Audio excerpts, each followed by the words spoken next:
The Galactic Concordat had ruled the stars for 12,000 years, and in all that time, its leaders had never once questioned their own wisdom. They saw themselves as the architects of peace, the shepherds of lesser civilizations, and the rightful masters of a galaxy that bent to their will. 847 species called the Concordat home, and each one knew its place in the grand hierarchy that the founding races had established so long ago. The Sorenthi with their ancient wisdom, the Vraxian with their military might, the Keloth with their vast merchant fleets. These were the powers that shaped the destiny of billions. When humanity first appeared on the galactic stage, the elder races barely took notice. Here was yet another young species crawling out of their little blue world, reaching toward the stars with trembling hands and primitive ships that could barely hold together through a hyperspace jump. Ambassador Valeth of the Sorenthi Collective received the assignment to oversee humanity's integration into the Concordat, and she accepted it with the quiet resignation of someone given a tedious but necessary task. She had guided dozens of young species through their probationary periods, and she expected humans to be no different from the rest. Her first meeting with the human delegation took place aboard the diplomatic station of Archith 9, a gleaming construct that orbited a dying star. She remembered how the humans had walked into the chamber with wide eyes, marveling at the architecture, whispering to each other about the beauty of it all. They were so eager to please that it almost embarrassed her. The lead human diplomat, a woman named Catherine Shaw, had smiled warmly and extended her hand in that strange human greeting ritual. Valeth had taken it reluctantly, noting how the human's grip was firm but not aggressive, confident but not challenging. "We are honored to be here," Catherine had said, and Valeth could detect no deception in her voice. The human genuinely meant every word. Over the following months, Valeth guided the humans through the complex web of treaties and agreements that bound the Concordat together. She explained the trade regulations, the territorial boundaries, the military protocols, and the countless unwritten rules that governed interactions between species. The humans accepted everything without complaint. When the Keloth merchant guilds demanded exclusive rights to human agricultural exports at prices far below market value, the humans agreed. When the Vraxian military command assigned human patrol ships to the most dangerous routes along the galactic rim, the humans volunteered. When the Inner Circle declared that humans would have no voting rights in the assembly for at least a century, the humans simply nodded and thanked them for the opportunity to participate at all. Valeth found it unsettling at first, but she soon convinced herself that this was simply how young species behaved. They were grateful for any scrap of acceptance, any acknowledgement that they belonged among the stars. The years passed, and humanity settled into its role at the bottom of the galactic hierarchy. Human merchant vessels carried goods for Keloth traders at a fraction of the usual rates. Human engineers built stations and repaired ships for any species that asked, often for little more than the cost of materials.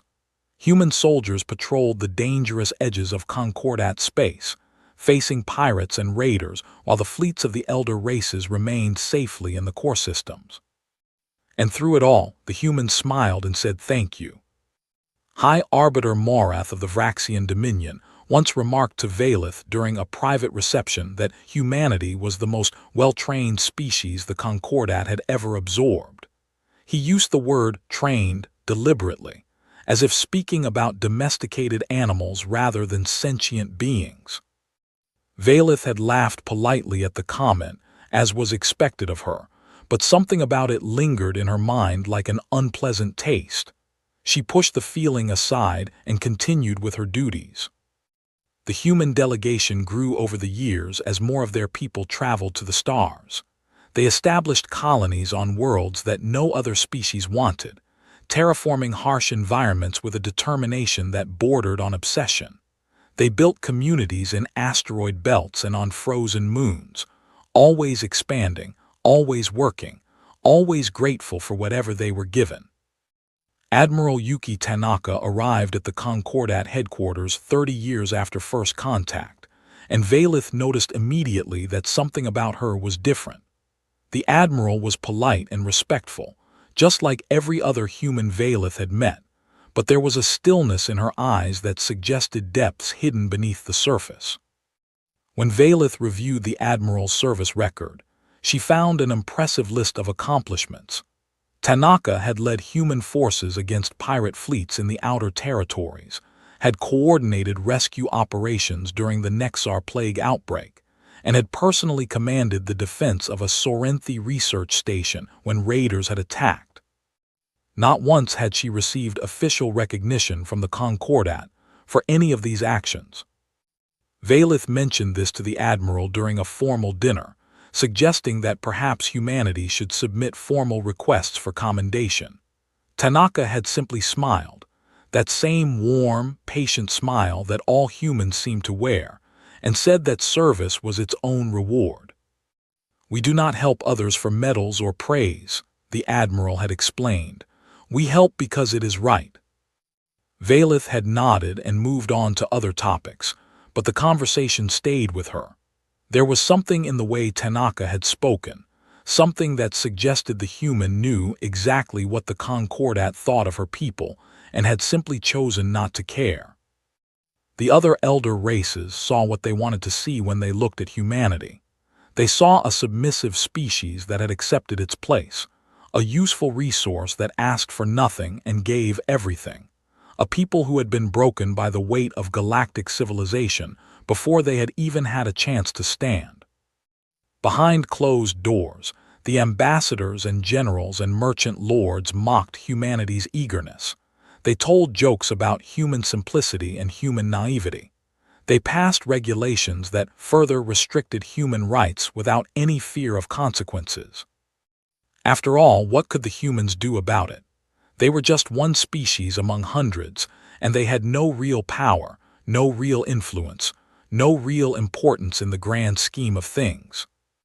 Valith attended a meeting of the Inner Circle where High Arbiter Morath proposed reducing the already meager resources allocated to human colonies. The other members agreed without hesitation, and someone made a comment about humans being excellent at making do with less. Everyone laughed. Admiral Tanaka was present at that meeting, seated in the observation gallery where non-voting species were permitted to watch but not speak. Valith glanced up at her and saw that the admiral's expression had not changed at all. She was still smiling, but Valith suddenly realized that the smile no longer reached her eyes. It was a mask, nothing more, and behind it was something that the ambassador could not quite identify. Later that night, Valith reviewed the patrol reports from the outer territories. She noticed that human ships had been responding to distress calls from Concordat vessels at a rate far higher than any other species. Human crews had saved thousands of lives over the past decade, often arriving at disaster sites before official rescue ships had even launched. No one had ever thanked them. Valith closed her datapad and stared out at the stars. For the first time in her long career, she wondered if she had made a terrible mistake. She wondered if all of them had made a terrible mistake. But the feeling passed, as such feelings always did, and she returned to her duties. Humanity was content, the Concordat was stable, and the galaxy continued to turn as it always had. Everything was fine. At least that was what she told herself. The Vorax swarm emerged from the darkness beyond the galactic rim like a plague of locusts descending upon a harvest field. No one knew where they came from or what they truly wanted, but their actions spoke louder than any words ever could. They consumed everything in their path. The first reports arrived at Concordat headquarters on a morning that Ambassador Valith would never forget. She was reviewing trade agreements when her assistant burst into her office with a look of pure terror on his face. 3 colony worlds had gone silent, and the last transmissions from each one showed the same nightmare. Millions of insected creatures pouring from ships that seemed to be grown rather than built. within a single solar cycle. The Vorax had annihilated 3 entire species: the Neth Collective, the Urathi Federation, and the Pale Ones of Vorinth were simply gone, their worlds reduced to stripped husks floating in the void. The Inner Circle convened emergency talks on the fortress world of Calith Prime. Every species with military capability was summoned to discuss strategy and defense, and the Great Hall filled with delegates from across the Concordat. Admiral Tanaka requested permission for the human delegation to participate in the strategy discussions. She submitted the formal request through proper channels, as humans always did, and she included detailed intelligence that human patrol ships had gathered about Vorax movement patterns. The request was denied. High Arbiter Morath explained that the Strategy Council was reserved for species with proven military traditions, and humanity had not yet demonstrated sufficient capability to contribute meaningfully to such discussions. He thanked the Admiral for her interest and suggested that humans could best serve the Concordat by continuing their patrol duties. Admiral Tanaka accepted the decision without argument. She returned to her seat in the observation gallery and watched as the elder races debated tactics and deployment strategies. Valith noticed that the Admiral's expression remained perfectly calm, but her hands were gripping the armrests of her chair so tightly that her knuckles had turned white. The ambassador felt a strange urge to speak up, to suggest that perhaps the humans deserved a voice in these proceedings, but she said nothing. The Vorax continued their advance. Within 6 months, the swarm had pushed deep into Concordat territory. 20 more worlds fell, and the refugee crisis overwhelmed every station and colony that tried to help.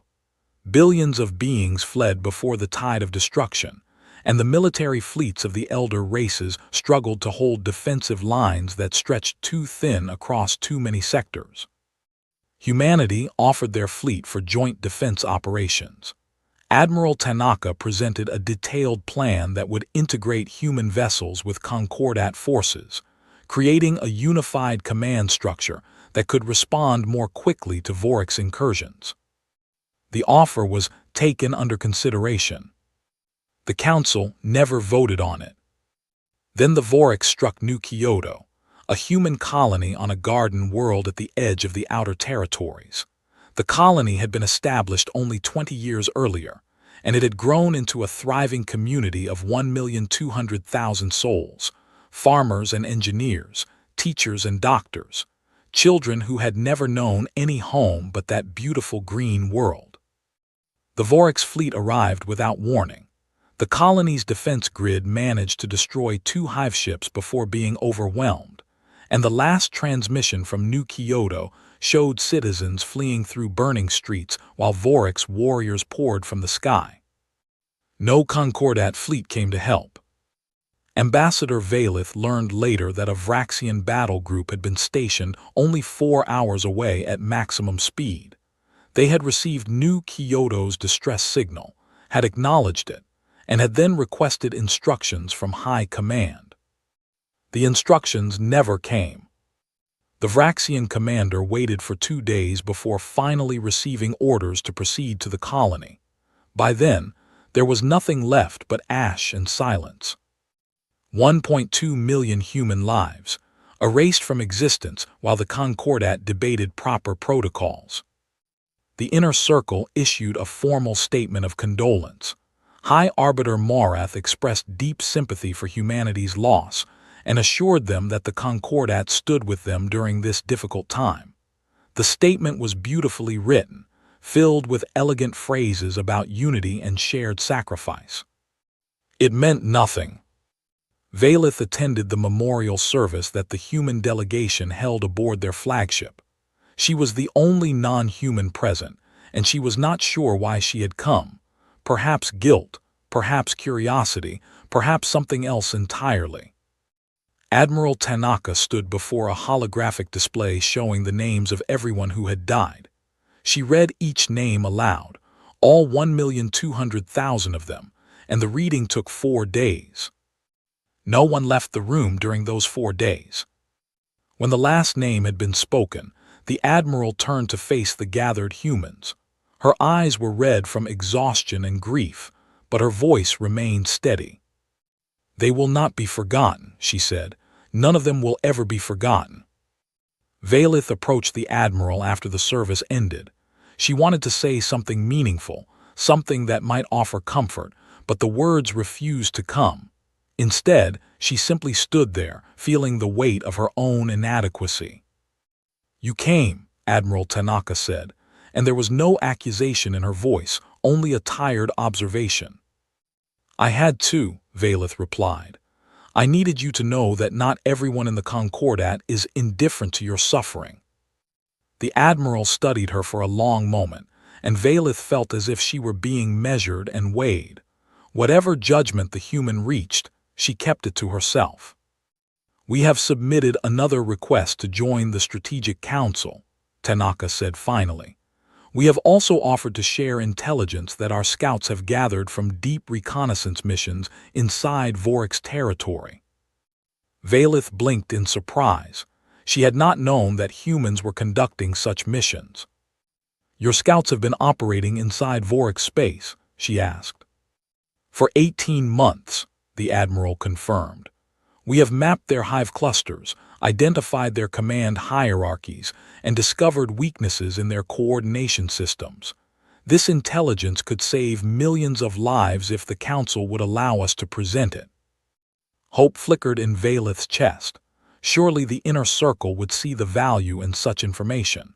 Surely they would finally recognize humanity's worth. "I will advocate for your inclusion," she promised. "I will speak to High Arbiter Moreth myself." Admiral Tanaka smiled, but it was not the warm smile that Valith had grown accustomed to. It was something colder, something that suggested the human had heard such promises before and had learned not to believe them. "Thank you, Ambassador," she said politely. "We appreciate your support." The next session of the Strategy Council opened with High Arbiter Moreth's lengthy speech about the importance of maintaining proper procedures even during times of crisis. He spoke for 2 hours about hierarchy and tradition and the wisdom of the elder races. When he finally finished, Admiral Tanaka rose from her seat in the observation gallery and requested permission to address the council. She was told to submit her request in writing and wait for a response. Valith watched the Admiral return to her seat. She watched the way the human's jaw tightened, the way her shoulders squared, the way her eyes swept across the assembled delegates of the Inner Circle. Something had changed in Admiral Tanaka's expression, and Valith suddenly felt very cold. The human was no longer smiling. For the first time since she had taken this assignment, Ambassador Valith wondered if the Concordat truly understood what it had been doing to humanity all these years. She wondered if any of them understood what happens when you push someone too far. She wondered, but she did not speak. And so the moment passed, and the council continued its deliberations, and somewhere in the observation gallery, a human admiral sat in perfect silence and watched and waited. No one noticed. No one ever noticed. The 6th session of the Caliph Accords began like every session before it. Delegates filled the great hall with their rustling robes and clicking claws and humming translators. The morning light filtered through crystalline windows that had witnessed 12,000 years of galactic history. Ambassador Valith took her usual seat among the Sorenthi delegation, her datapad loaded with reports and proposals that she knew would never be seriously considered. The Inner Circle had already decided everything behind closed doors, and these public sessions were merely theater designed to maintain the illusion of unity. High Arbiter Moreth ascended to the speaking platform with the slow dignity that his species considered appropriate for leaders of great importance. His robes trailed behind him like a river of gold, and his 4 eyes swept across the assembly with practiced authority. "Honored delegates," he began, "we gather once again to discuss our response to the Vorik's threat. Let us remember that true strength comes from unity, and unity comes from understanding our place within the natural order of things. Valith suppressed a sigh. She had heard variations of this speech 100 times before. The human delegation sat in their usual place at the back of the hall, far from the speaking platform and even farther from any position of influence. There were 12 of them today, led by Admiral Tanaka, and they wore their formal uniforms with quiet precision. High Arbiter Morath continued his speech, his voice rising and falling with practiced rhythm. He spoke of sacrifice and duty, and the burden of leadership that the elder races had carried for millennia. He spoke of the need for patience and discipline among the younger species. He spoke of everything except the millions of lives that had already been lost. 10 minutes passed, then 20, then 30. Valith noticed movement in the back of the hall. Admiral Tanaka had risen from her seat. The ambassador felt her heart skip. Humans did not interrupt. They never interrupted. And yet there stood the admiral, her posture straight and her eyes fixed on the speaking platform with an intensity that made Valith's scales prickle with sudden alarm. High Arbiter Morath noticed the standing human and paused in his speech. A murmur rippled through the assembly as delegates turned to see what was happening. Admiral Tanaka, the High Arbiter said, his voice carrying a note of irritation beneath its surface calm. "You have not been recognized to speak. Please return to your seat." The admiral did not move. "I said return to your seat," Morath repeated, and now the irritation was clearly audible. Admiral Tanaka walked forward. She did not rush, did not run, did not show any sign of aggression or anger. She simply walked down the center aisle toward the speaking platform with the steady pace of someone who had made a decision and would not be turned aside from it. 2 Vraxian guards moved to intercept her, but she stopped before they reached her and raised one hand in a gesture of peace. In her other hand, she held a small data chip. "I will speak," she said, and her voice was quiet but somehow carried to every corner of the hall. "I will speak, and you will listen because what I have to say will change everything." High Arbiter Morath stared at her with undisguised contempt. "You forget your place, human," he said. "The speaking floor is reserved for." "The Terran Republic formally withdraws from these proceedings," Admiral Tanaka announced, and her words cut through the High Arbiter's protest like a blade through silk. Silence fell upon the assembly. Valith felt as if the air had been sucked from the room. She could not breathe, could not think, could not do anything but stare at the human who stood alone before 800 species and spoke the words that no one had ever expected to hear.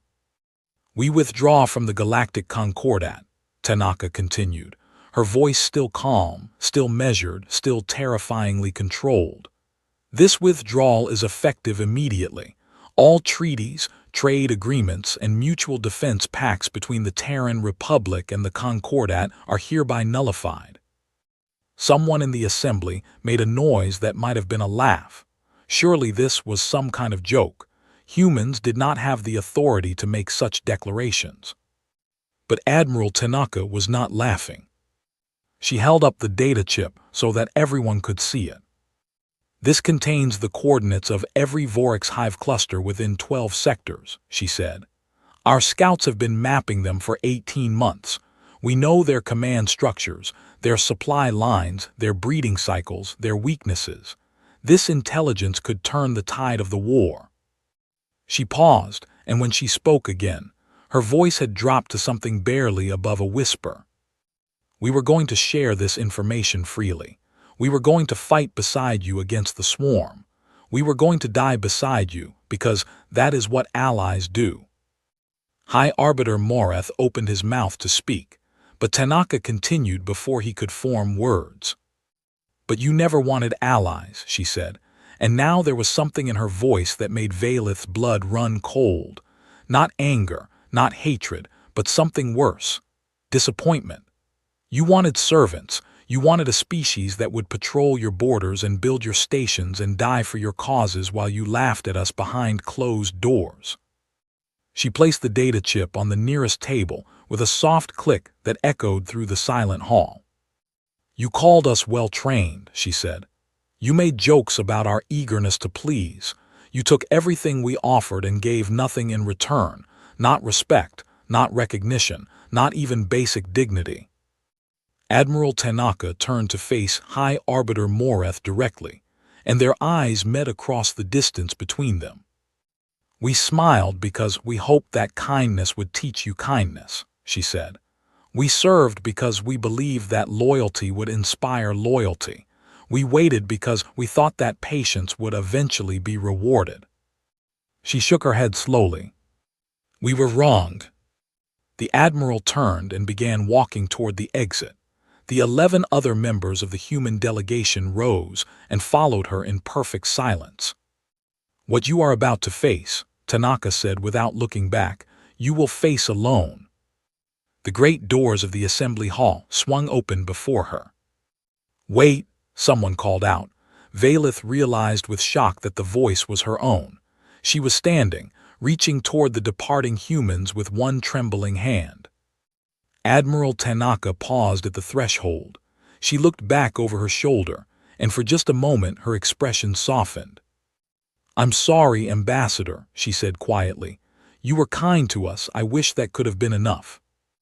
And then the humans were gone, and the doors closed behind them, and the silence in the great hall stretched on and on and on. Valith sank back into her seat. Her hands were shaking, and she could not make them stop. She pulled up her datapad and began searching through files that she had never thought to examine carefully before. The patrol assignments, she found them and read them with new eyes. Human ships had been assigned to the most dangerous routes, yes, but humans had also volunteered for additional patrols that no one had requested. When she mapped all of their positions, she saw something that made her heart stop. The human patrol routes formed a protective ring around the entire central concordat. They had not been serving because they were ordered to serve. They had been protecting the elder races from threats that no one else had even noticed. "High Arbiter," Valith whispered, her voice barely audible in the stunned silence of the hall. "The humans were not patrolling those routes because we assigned them." Moreth turned to look at her, with an expression of confusion and growing dread. "They volunteered," Valith continued. "They were protecting us. This whole time, they were protecting us from everything at the edges of Concordat space." The realization spread through the assembly like a wave of ice water. "And now they are gone," someone said. Ambassador Valith stared at the closed doors through which humanity had departed. For the first time in her long career, she understood what true fear felt like. The Concordat had just lost its guardian, and they had not even known they had one. The weeks that followed humanity's departure became known throughout the Concordat as the Silence. It was a name that carried more weight than anyone could have imagined when it was first spoken. At first, the elder races told themselves that nothing had really changed. Humanity was just one species among hundreds after all, and their absence would hardly be noticed. The Concordat had existed for 12,000 years before humans discovered fire, and it would continue to exist long after they were forgotten. High Arbiter Moreth gave a speech assuring the assembly that humanity's withdrawal was unfortunate but ultimately insignificant. He spoke of the strength of the elder races and the foolishness of young species who did not know their place. Many delegates nodded in agreement. Then the merchant ships stopped coming. Human trading vessels had been carrying goods between Concordat worlds for 3 decades. They charged lower rates than anyone else and took routes that other species considered too dangerous or unprofitable. No one had realized just how many supply chains depended on those humble human freighters. Within 2 weeks, 3 agricultural worlds reported food shortages. Within a month, manufacturing hubs began shutting down production lines due to lack of raw materials. By the 6th week, the economic advisors of the inner circle were using words like crisis and collapse. But the merchant ships were just the beginning. Ambassador Valith received a report from the Keloth Medical Authority that made her heart sink. Human emergency response teams had been operating quietly in 6 different sectors, providing disaster relief and medical assistance to any world that needed help. They had never asked for payment, had never demanded recognition, had simply appeared whenever there was suffering and worked to ease it. Now those teams were gone, and the Keloth Authority did not have enough personnel to replace them. A plague on the mining world of Reth 7 spread unchecked, because there was no one available to distribute medicine. A volcanic disaster on Varn Prime killed thousands who might have been saved. And still, the elder races told themselves that they did not need humanity. Then the Voryks noticed. 3 hive fleets that had been mysteriously stalled at the galaxy's edge suddenly resumed their advance. They moved faster than before, more coordinated, more aggressive. It was as if some invisible barrier had been removed from their path. Valith spent sleepless nights digging through classified intelligence files, using every connection she had built over centuries of service. What she discovered filled her with a horror she could not express. Human Black Ops units had been conducting guerrilla operations inside Voryks territory for over a decade. Small teams of human soldiers had been slipping behind enemy lines, destroying supply nodes, assassinating swarm coordinators, sabotaging breeding chambers. They had been fighting a shadow war that no one in the Concordat had known about, a war that had slowed the Voryks' advance by years. And now that war was over, because the soldiers had gone home. The fortress world of Galactic Prime received its first orbital bombardment 30 days after humanity's withdrawal. Voryks warships dropped from hyperspace without warning and began firing on the surface installations that had stood unconquered for 8,000 years. The Vraxian Defense Fleet responded with everything they had, and the Voryks were eventually driven back. But the damage had been done. Great towers that had witnessed the founding of the Concordat lay in ruins, and the myth of Galactic Prime's invincibility shattered like glass. High Arbiter Morath dispatched diplomatic missions to Earth, 17 of them over the following months. Each ship carried offers of renewed alliance, promises of recognition, assurances that humanity's contributions would finally be acknowledged. Each ship returned unanswered. The human border was closed. No Concordat vessel was permitted to enter Terran space, and no human ship emerged. It was as if humanity had simply vanished from the galaxy. Morath's final mission carried a personal plea from the High Arbiter himself. He had written the message in his own hand, using words that must have cost him dearly, words of regret, of admission, of desperate need. Earth's response came 3 days later. It consisted of 3 words transmitted on an open channel that every species in the Concordat could hear. You know why. Ambassador Valith was stripped of her rank shortly after the 19th diplomatic mission failed. The official reason was failure to accurately assess the human threat. But she knew the truth. Someone had to be blamed, and she had been the most visible advocate for giving humanity a chance. She did not fight the dismissal. Instead, she retreated to a small station on the edge of Sorenthi space and began compiling what she called the Tanaka Files, a comprehensive record of everything humanity had done for the Concordat. Every rescue mission, every patrol report, every emergency response. Every life saved, every threat eliminated, every disaster prevented. Every request for recognition that had been denied. Every insult spoken behind closed doors. Every death that had gone unmourned by anyone except other humans. The document grew to 10,000 pages, then 20,000, then 40,000. Valith read her own words and wept, because she finally understood the full scale of the Concordat's blindness. Humanity had given everything and asked for nothing, and the elder races had taken and taken and taken without ever once stopping to ask if perhaps they should give something back. The Vorax continued their advance. World after world fell to the swarm, and the military forces of the elder races found themselves overwhelmed at every turn. The intelligence that humanity had offered, the data chip that Admiral Tanaka had left behind, proved to be genuine, but without human scouts to update the information, it quickly became outdated. Species began breaking away from the Concordat.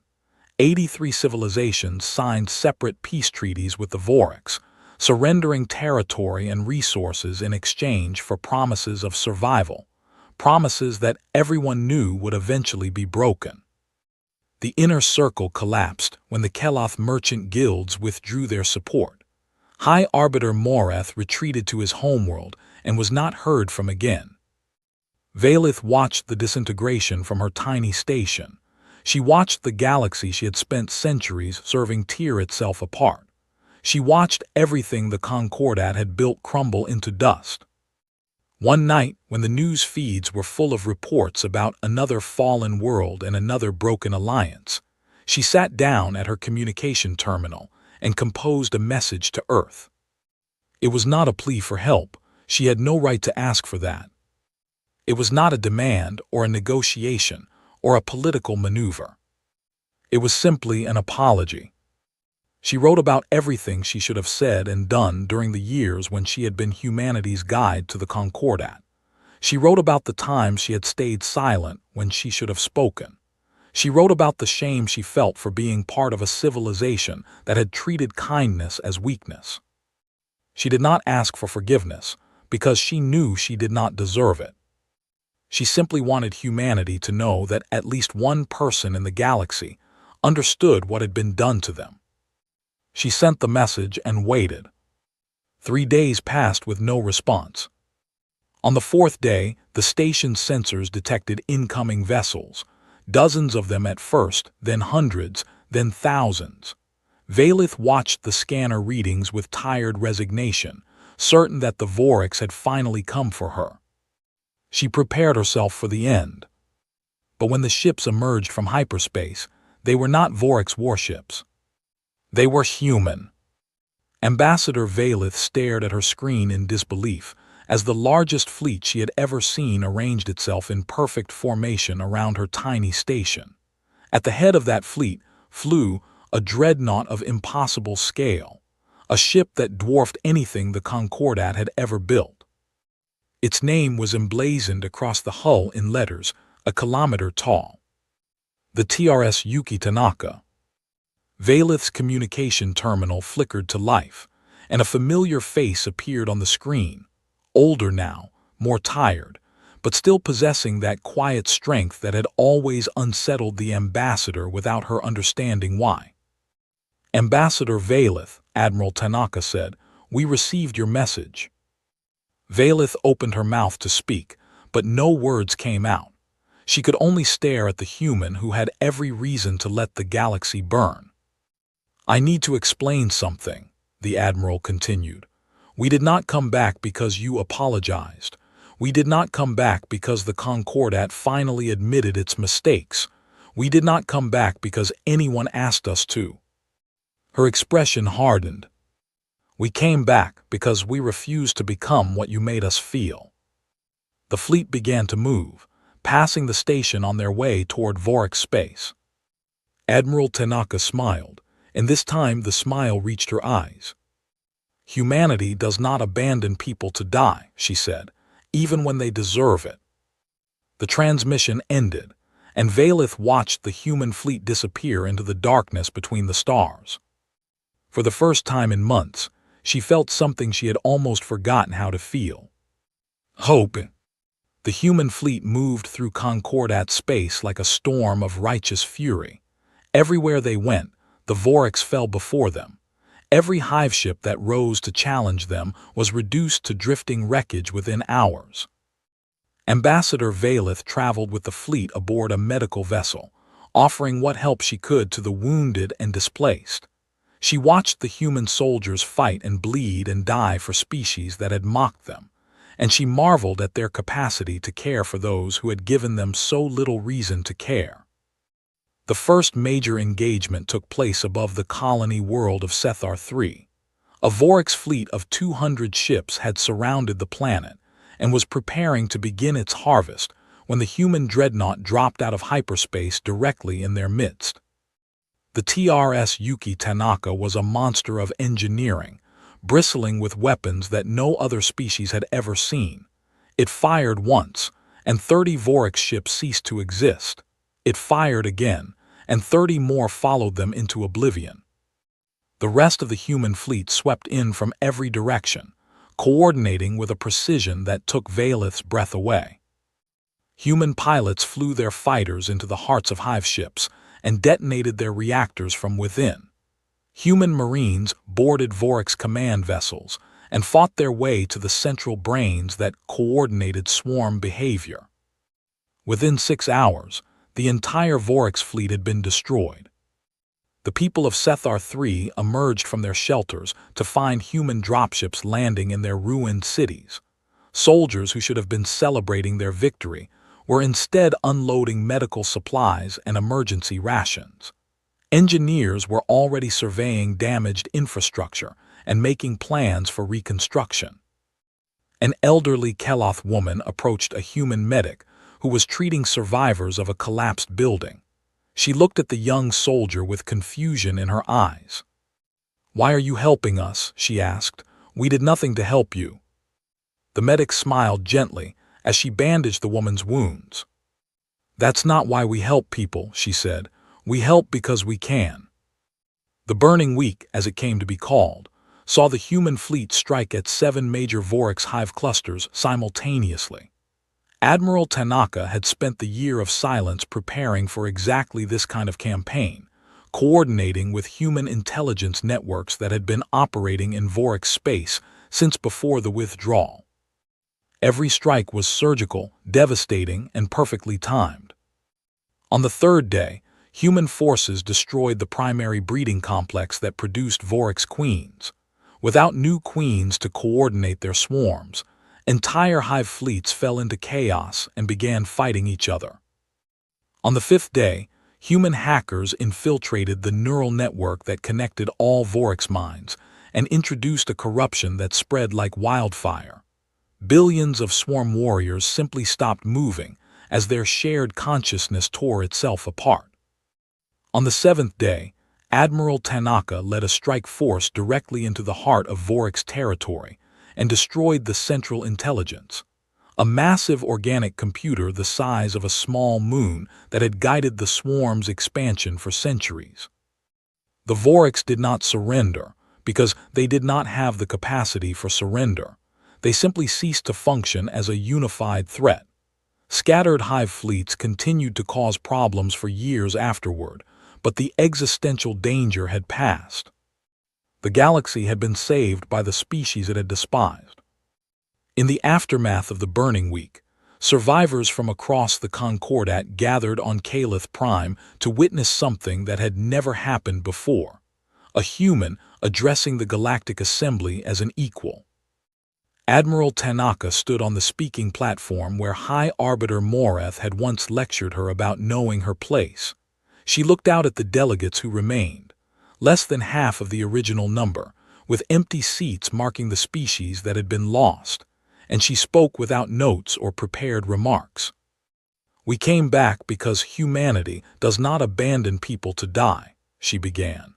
"We came back because watching the galaxy burn would have made us into something we refused to become." She paused, and when she continued, her voice was softer but no less powerful.